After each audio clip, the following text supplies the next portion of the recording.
All right, Jimmy, it's all yours. Okay, glad to see everybody out there this morning. Got some new faces, and so happy to see y'all join in with us today. We're in Mark chapter, still in Mark chapter 6. We're going to study about the 5,000 that Jesus fed, and if we get on past that, we'll go on to talk about Jesus walks on the water. Jimmy? Now we could go back over the 5,000, but we didn't read that last week and talked about it down to verse 44. Oh, I may have given you some bad information. Okay, so we'll go on to Jesus walks on water. And I'm ready for I was ready for both of them. So we'll see here in Mark chapter 6. Starting verse 45 through 52, we see another miracle that Jesus performs here. I guess you could say, I don't know if any of you ever been out on the, I guess, rivers or in a lake or something in a boat, and something like this going on, and you kind of thinking, man, what was I thinking about coming out here on this ocean or out here on this lake like this with this, all of a sudden, this storm comes up, and we see that, I guess you could say, have you ever felt alone? And I would say probably these disciples felt that, hey, we're alone out here. They had already, forgotten about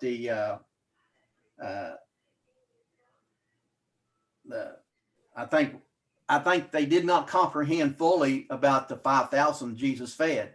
I don't think they comprehend that. I don't think they knew that in this particular miracle that showed Jesus' compassion, that showed his power, and also showed Jesus' orderliness in that particular miracle that he performed, feeding the 5,000. But here we see in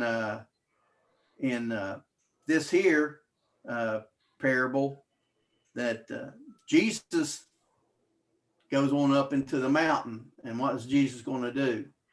He's going to pray. Even the Son of God, I think it's an example that we can even learn ourselves.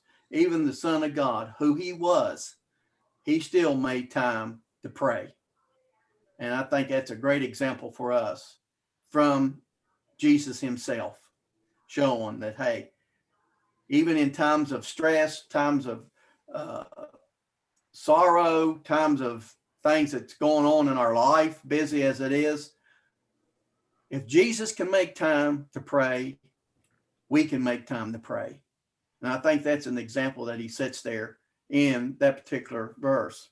But as you see that Jesus goes up on the mountain, he's going to be praying, but he tells his disciples, hey, go on out into the, going over to Bethsaida, which is on the coast of Capernaum, tells his disciples to go on out there. So we can see that Jesus, he prays, and guess what they're doing?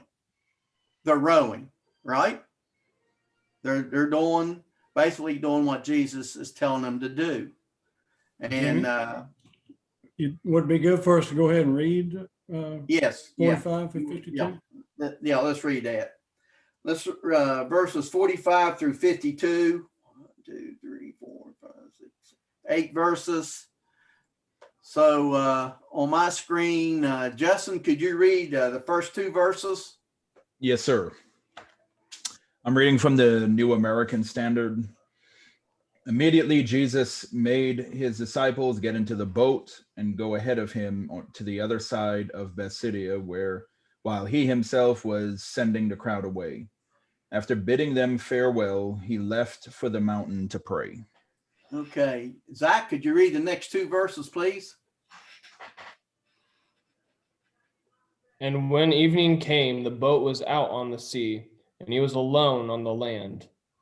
And he saw that they were making headway painfully, for the wind was against them. And about the fourth watch of the night, he came to them walking on the sea. He meant to pass by them. Okay, Chase, you want to read the next two verses, please?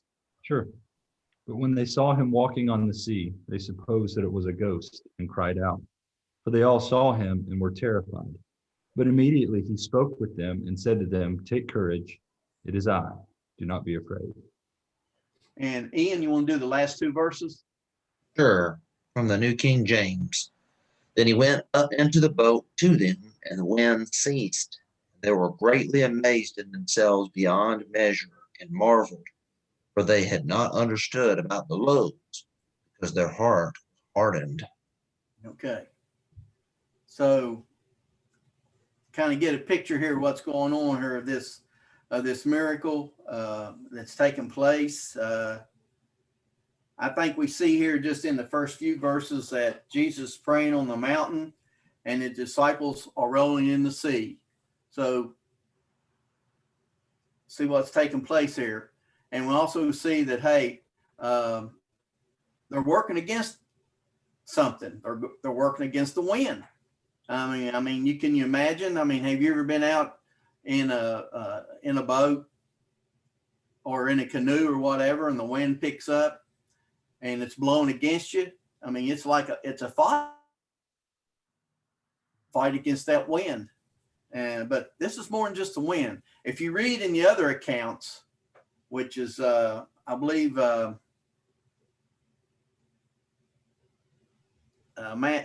Matthew and I think John, if I'm not mistaken, has this account.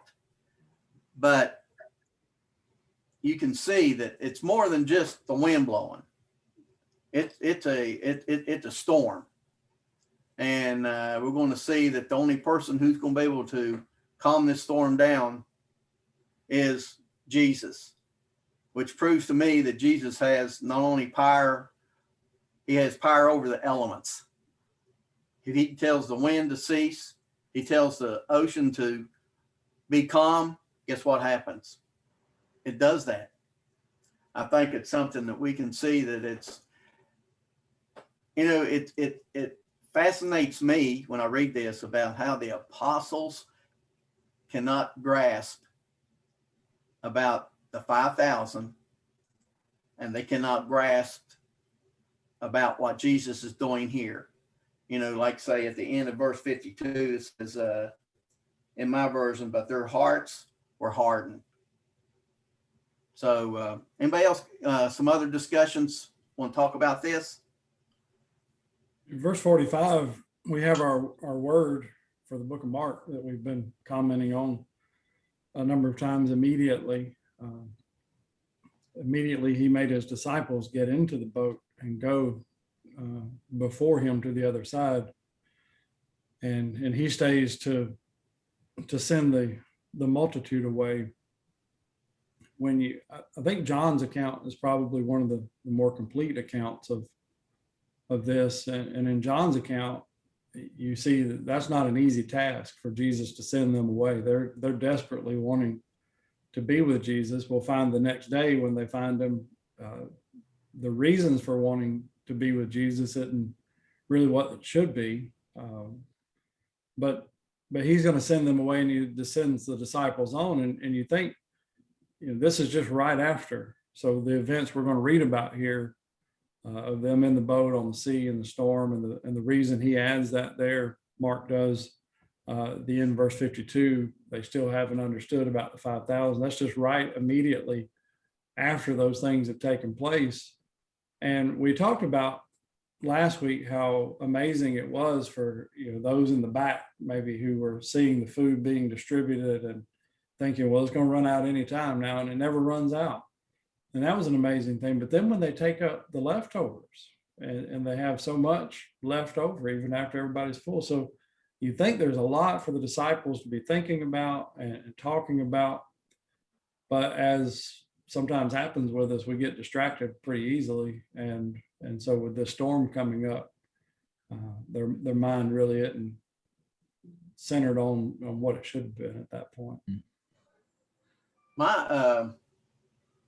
Okay, go ahead, Chase. You have something? Oh, yeah, I was just going to touch on that. I think he's right that this is something that's always stood out to me. And this is my go-to gospel when I'm studying with a non-Christian. And I love to point out a few things on the whole section here with the 5,000 and the walking on the water, because Mark ties them together there in verse 52.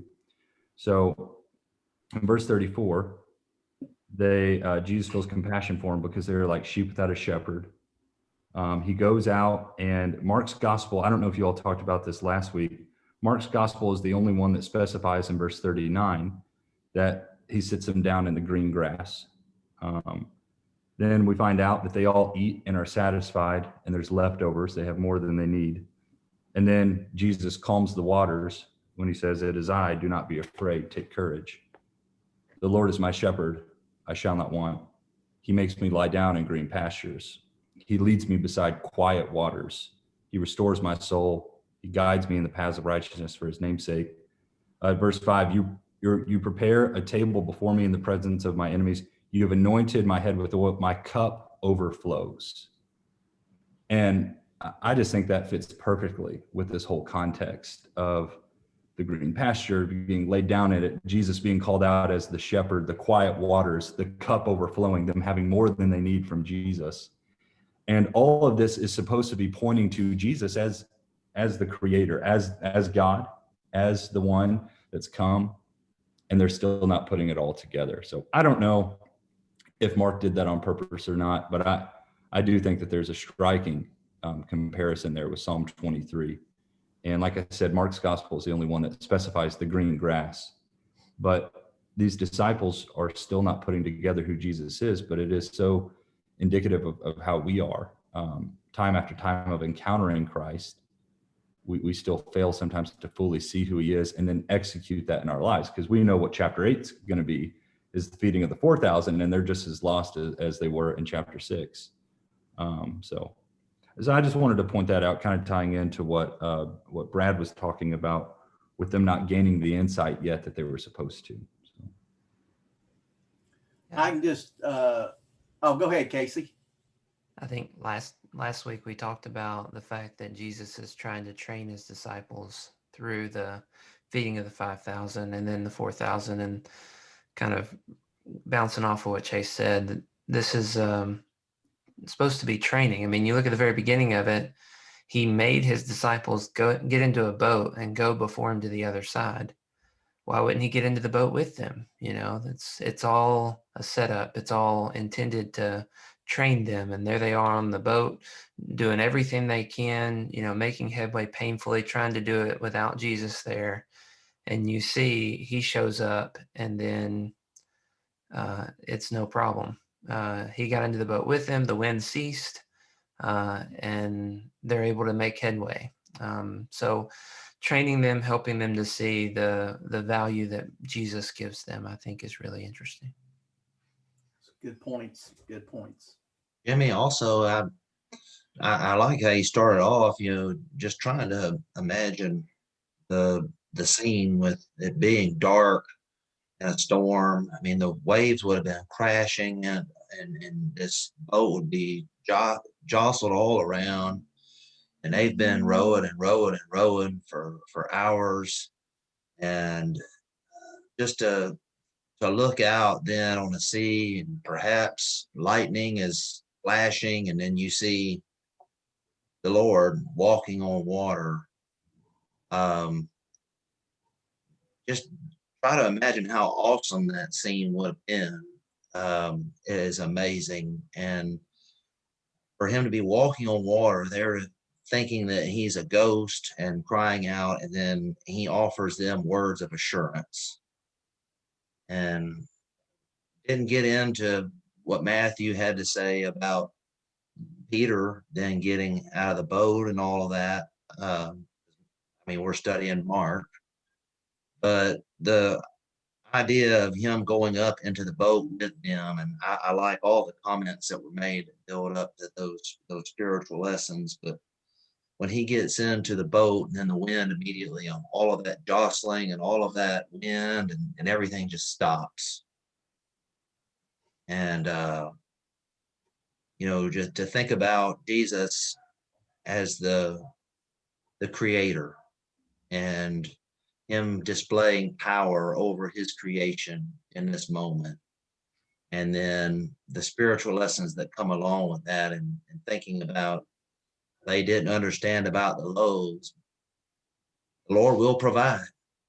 And so many things we could springboard off of that. But the Lord provided when they didn't think they had enough food. The Lord provided when there was moments of being fearful in the storm. And it's just, I like all the comments that are made. I don't want to take away it or in any way. I just want to help try to complement those things. It's an amazing account just to try to picture, then springboard with those spiritual lessons. It's an amazing account. Yeah, I agree with y'all. I think there's some great lessons here that we can learn. I just try to put myself in this position with these disciples. I mean, you're out there, and this is no little, this is tossing up and down the waves. I'm talking about this is a major storm that's going on that these guys have got. And they're afraid. I mean, hey, they're worried about their lives. But I like what Jesus says. Take courage. It is I. Do not be afraid. Gets in the boat. Yeah, I mean, it completely calms down. I mean, it's just like it had never happened. And guess what? These apostles now, since their Savior is on the boat with them, they have peace. They got peace. They're able to calm down to, do this. And like say, Matthew says the boat was being tossed by the waves. I can just imagine what was going on there. I mean, I've never been out in the lake or out in the ocean. My oldest son, Jimmy, has been out in Lake Erie when a storm has came up. And I want to tell you, if you want to talk to somebody about it, talk to him, because I want to tell you, when you're out there in a little old, to us, a 24, 30-foot boat, you think, well, that's a pretty good sized boat. It's not a big boat when you're out in the middle of Lake Erie and you've got waves that are 12, 14 feet high that's coming at you. Ask him about it. The only thing he had on his mind, Lord, let me get back to this shore. Let me get back to the dock. That's where I want to get. And I can picture these apostles, the same thing. Hey, get me out of this situation. And they had somebody that got them out of their situation. The Lord. This is a great lesson. And like I say, we can get a lot of stuff out of this miracle that Jesus performed here, walking on water. Any other comments and questions? The idea you're talking about them being tossed, and it's not the first time it's happened with them. We've already talked about Jesus in the boat with them asleep when they faced another storm. On that occasion, he gives them a mild rebuke for their lack of faith, and then calms the sea. Here in verse 50, you might think when Jesus reaches the boat that there'd be another rebuke, but I think it's interesting that he doesn't rebuke them, but rather seeks to encourage them and strengthen them. And that's, I think, goes to the shepherd that we see here in Christ in this passage. That's a good point. Chase looked like he had his hand up as well. Yeah, I was just going to say, we miss it sometimes in our English translations, but in verse 50, when he says, "It is I," it's ego eimi, I am. And it packs a bigger punch in John's gospel, as you all know, with the 7 I ams in John's gospel. And it just says, "It is I, don't be afraid." So Jesus, the way they would have heard that is, "I am, don't be afraid." And it's the same here, Mark. But carries a bigger punch even in John's gospel, because over and over again, I am the bread of life. And then finally, John 8, I am, or before Abraham was, I am. So anyways, I just like to always point that out, that I think it's so cool that Jesus is using that title here. But the other thing, Jimmy, I appreciated your point about Jesus's need to pray. But what also just carries me with the point you made too, is how exhausted Jesus is at this point, contextually speaking, because it gets right into, at the beginning of the chapter, Jesus sends the 12 out. We get into the off thing on John the Baptist, and then it comes back, and the disciples, they come back and they're psyched to tell Jesus about everything that they did. And he says, come away for a while and rest. But there were all these people coming, and Jesus doesn't send them off. Instead, what he does is he feeds them. He's the great shepherd. And then after that, he sends them on his way. Jesus and the disciples are exhausted at this point, but Jesus still prays. He still goes up to the mountain to pray.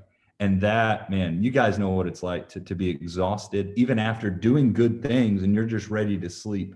But how vital is it after we've done all the good work in the kingdom to slow down and thank God for the opportunities we had to work in his kingdom that day, and to pray that he be with you throughout the rest of the week. I think sometimes we're just ready to clonk out when really we need to go up on the mountain and pray. So I just love to point that out as I go through this with non-Christians, especially just how exhausted Jesus would have been, but he still takes the time to pray. Yeah, physically, as you look,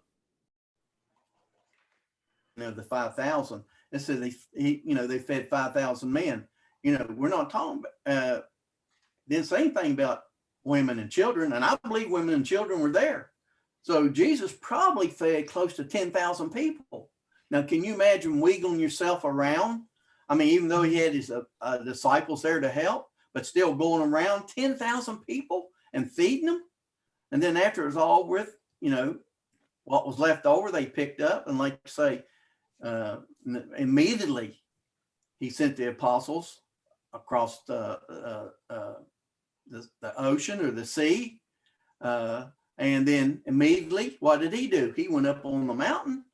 And like you say, yeah, there is no doubt in my mind, he was physically exhausted. But still, he had time to pray to his God.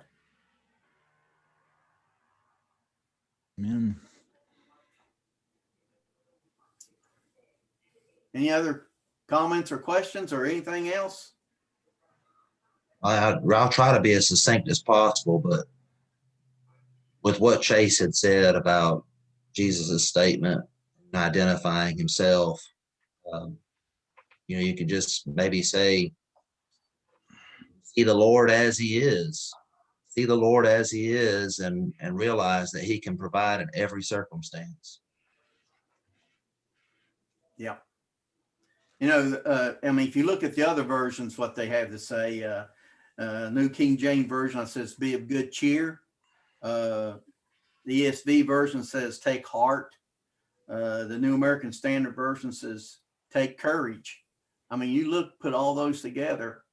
He is giving his apostles peace, comfort. Hey, it's me. It's the Christ who you say that I am. I'm going to take care of this situation. Have faith in me that this can be taken care of. I think a lot of times we fall short in this area when we thinking that, man, I don't think, can God really help me? Can he really do for me? Well, we need to have the faith that he tells us that we need to have in him, that he can help us in what in and that we face, but we have to approach him and believe that he can help us. And I think this is where the apostles, they kind of fell short on this. And like say, like it was said, it was a learning lesson. It's a learning situation for these guys. And we're going to see, later on how they take things that Jesus tells them, and they actually start understanding about what Jesus is trying to get across to them and what their obligation and responsibilities are. We've got a few minutes left. think we could go ahead and finish out the chapter. Don't want to curtail any other discussion, any other comments about what we've read so far, but if we could get these last 4 verses, that would allow us to start fresh in chapter 7 next week. Okay. Let's go ahead and read that in. Brad, you want to read a couple of verses? Sure. When they crossed over, they came to the land of Gennesaret and anchored there. And when they came out of the boat, immediately the people recognized him. Okay. How about you, Justin? Yes, sir. Read the And next 2 verses. Okay, and ran about that whole country and began to carry here and there on their pallets those who were sick to the place they heard he was. Wherever he entered villages or cities or countryside, they were laying the sick in the marketplaces and imploring him that they might just touch the fringe of his cloak. As many as touched it were being cured. Okay.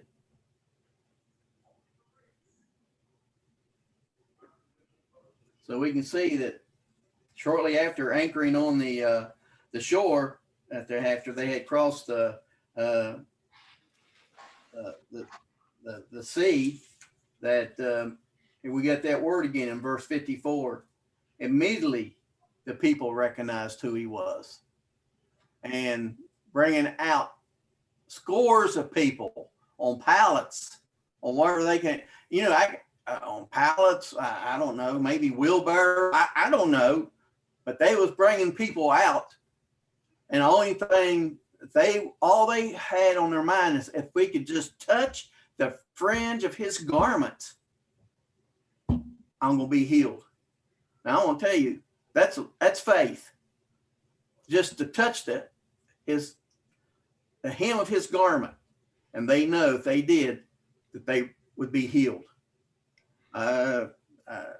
It's not hard to understand when you see someone who you know has the power to heal. It's not hard to understand why there would be so many. That if you had a friend, a relative, you yourself were sick and knew that, well, there he is. There's the one that can make us whole. It's so easy to see why there would be such commotion and such urgency in trying to get these people to Jesus, trying to get Jesus to come to them. But today we've got people who are diseased and dying with sin, and we know who can heal them, and yet we're not as urgent many times about trying to get them to Jesus. And I think it's good for us as we look around us to look with a vision that sees as God sees, and sees the sicknesses that are out there, and have the faith in Jesus that he can heal them, and try to do all that we can to convince other folks of Jesus' power to save. One thing that I noticed here that I've kind of seen as a thread throughout Mark so far is how he got to the other side and all the people recognized him immediately.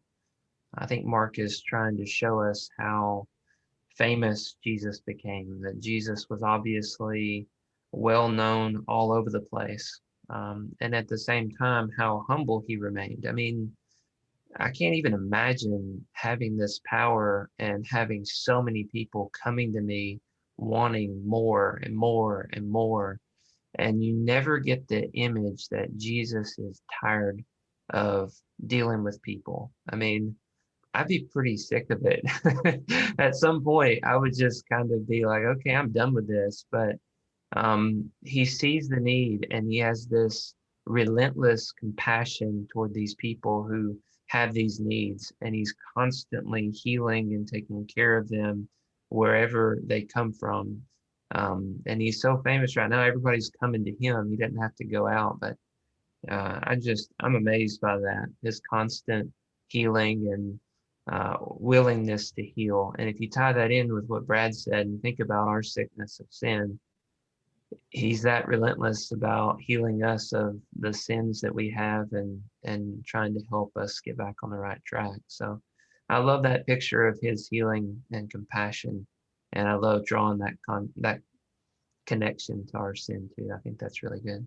In case, if I could just echo what what you said there too, because I like that as well. And you see Jesus having the same characteristic of his Father, right? He always abounding in love and mercy, and you see it in his Son.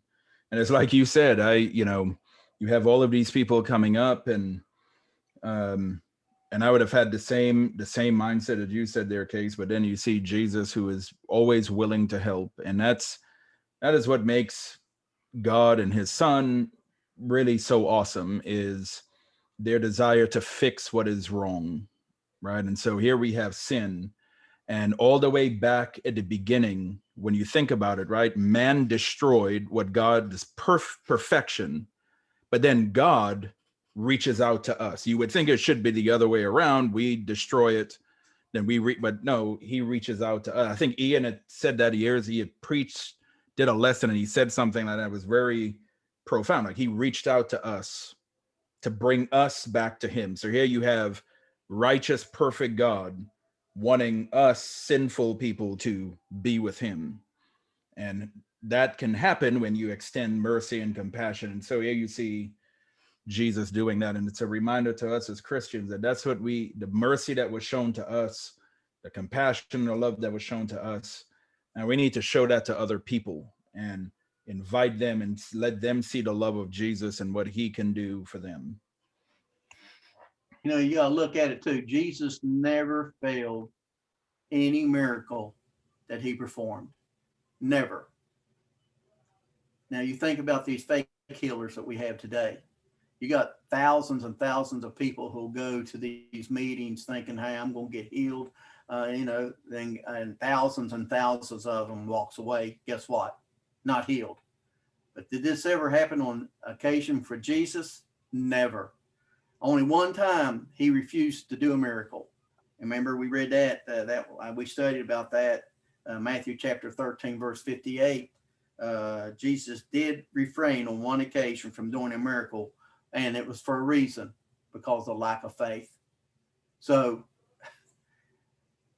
we read of nowhere in the scriptures that Jesus ever failed on a miracle performed. He healed thousands, 10,000s of people, and never failed, not one time.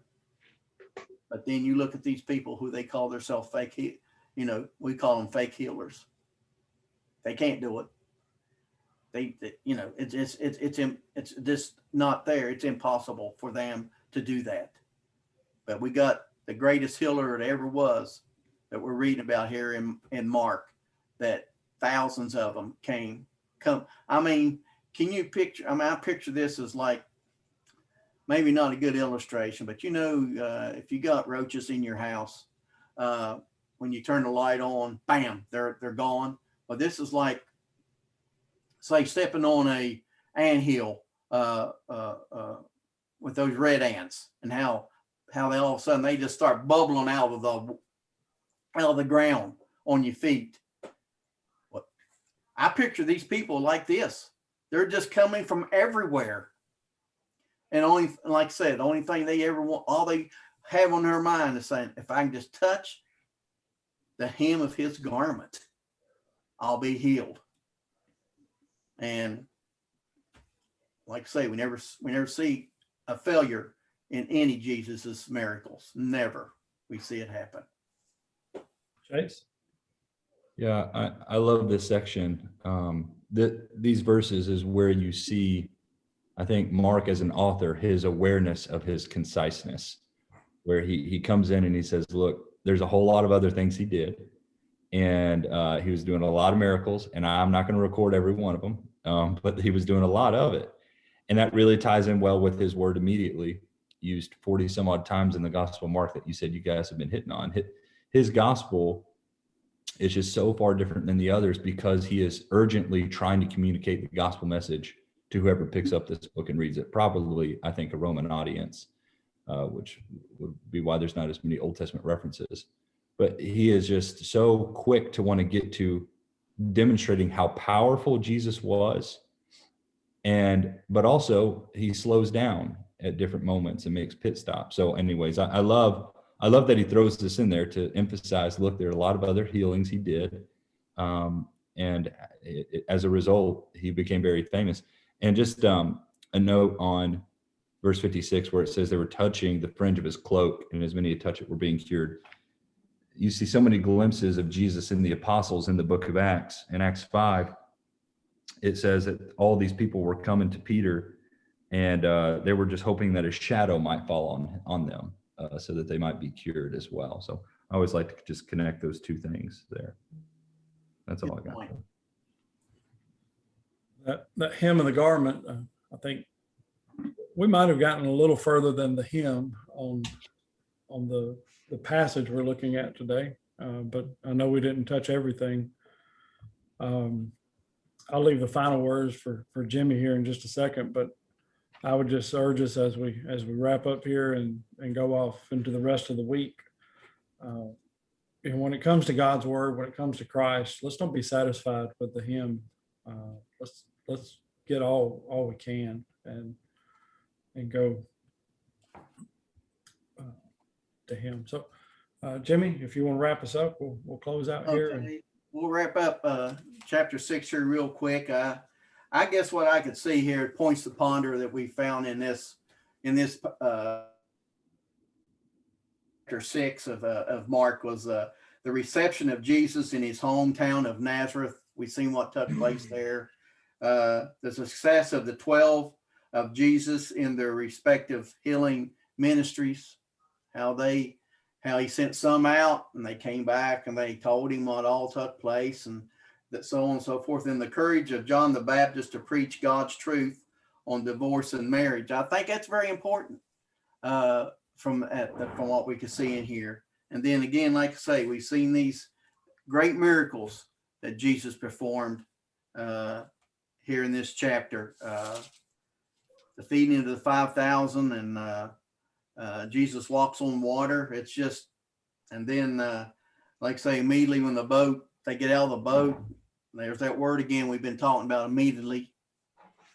Things happen. I mean, Mark keeps things going. He like I say, that word immediately appears quite a few times throughout this book, and that's what Mark means.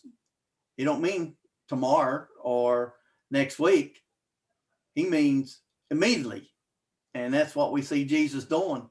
He don't wait till tomorrow to, say, okay, I touched you today, you'll be healed tomorrow. No, that don't work with Jesus. When you touch Jesus, when Jesus healed somebody, it was done immediately. And I think we need to keep that in the back of our heads as we study this book of Mark. I appreciate you guys helping today, and thank you for your comments. Makes my job a lot easier. Those of us who leads in this discussion, it does. It makes our job a lot easier when you step up and make some comments and some things, some great comments, some great things was brought out today. And I appreciate you guys so much. Thank you. Thank you, Thank you. Jimmy. Invite everybody back next week, 11:30 Central Time, 12:30 Eastern Time, and feel free to invite anybody that you would like, Christian, non-Christian. We want just as many folks as possible to be reading in God's Word, and if they can join us here and do that, we'd love to have that. Thank you, Zach and Chase, for joining us. If y'all can be back next week, we hope that you'll be able to. Maybe Zach, maybe Chase will let you say something next week. No, I appreciate everything that was said. Great. I sometimes after I say something, I realize, hey, that could have been taken completely the wrong way. And Chase, I didn't at all mean to say that you were talking too much. I was really speaking more to Zach's. I am sorry. I tend to do that in a Gospel Mark study. This is the book I teach. I mean, probably 20 or 30 times a year with different folks. So No, this is like, don't apologize at all. You had some great comments, and we look forward to hearing more of them if you can come back and be with us. Appreciate it, guys. Appreciate it so much. is this study normally only about 30 minutes long? 30 to 40 minutes. We start trying to wrap it up around 30-minute mark. Yeah, that's fine. So I'd love to join if I can next week. I have a recurring study around 1 o'clock on Wednesdays. And so if it is just, 30 or 40 minutes, then that'd be great. I'd love to join if that would be okay. Yeah, we'd love to have you. Great. Yes. All right. Look forward to seeing y'all I'll be next week. here. I'll be here throughout the summer too. So All right.